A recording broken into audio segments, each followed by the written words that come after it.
President Olusegun Obasanjo is remembered for many things in modern Nigerian political history. One of them is setting up the structures for fighting corruption and economic crimes, the twin cancer undermining the nation's developmental aspirations. In this rare encounter at his hilltop residence in Abeokuta, Ogun State, the former Nigerian leader reminisced on the anti-graft war and the challenges before the EFCC. As he explained that pioneer chairman of the EFCC, Malam Nuhu Ribadu, was never his attack dog when he was at the helm of affairs. He also spoke about the corruption controversies surrounding his number 2 while in office and reasons why he cannot visit the United States. He added that he conceded to his vice presidential candidature in 2003 because of political exigency. Hear him. It's those people who have run foul. The people like Atiku. Okay. Yes, these are people who are peddling this. So it's my attack dog to take Tafa Balogun, my own IGP. EFCC will get you anywhere, anytime. We got a letter from America in June 2006, listing a number of people to be investigated. Atiku was one of them. Atiku was one of them. That letter went straight to EFCC. It was just shown to me because they will not be able to investigate my number 2 without my saying, okay, if we get this letter from America, so be it. If we have agreement with FBI, we have with Metropolitan Police, and they are helping us and we are helping them, and they write to us and say, hey, these are the list of people we want you to help us investigate. What do you think we should do? At one time when I was investigating, looking into things, crimes and in the world, I came across what was happening in Mabulach in London. That is where they publicly execute pickpockets. Pickpockets, publicly executing them. And what did the report say? Even while they are publicly executing pickpocket, other people's pockets are being picked. Spectators and others, their pockets were being picked.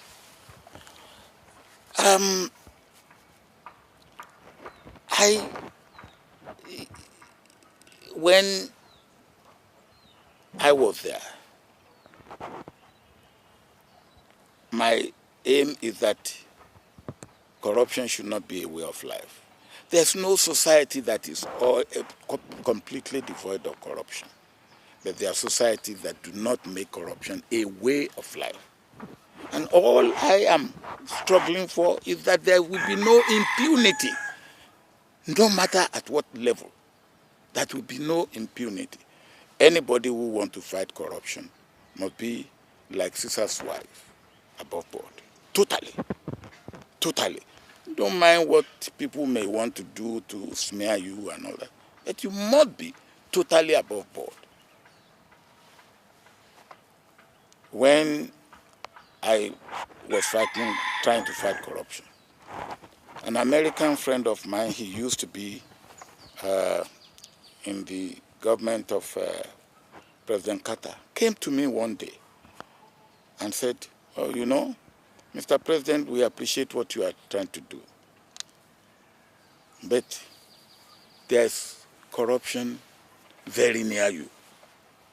I felt incensed and I felt worried. Of course, he was referring to my number 2.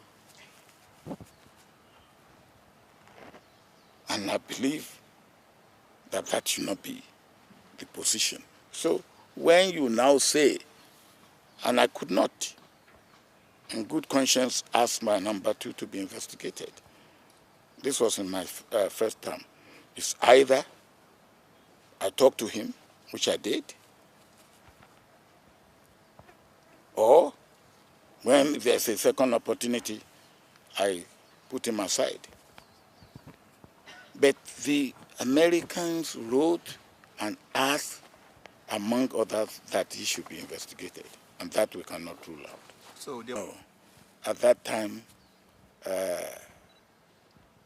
politically, I needed to carry him along. But then to put him in check. I don't know what EFCC had found out about him. But I don't know whether he can go to America now. Do you know? I'm asking you, do you know? I know he travels. To where? He travels to where? To Dubai? I was investigated.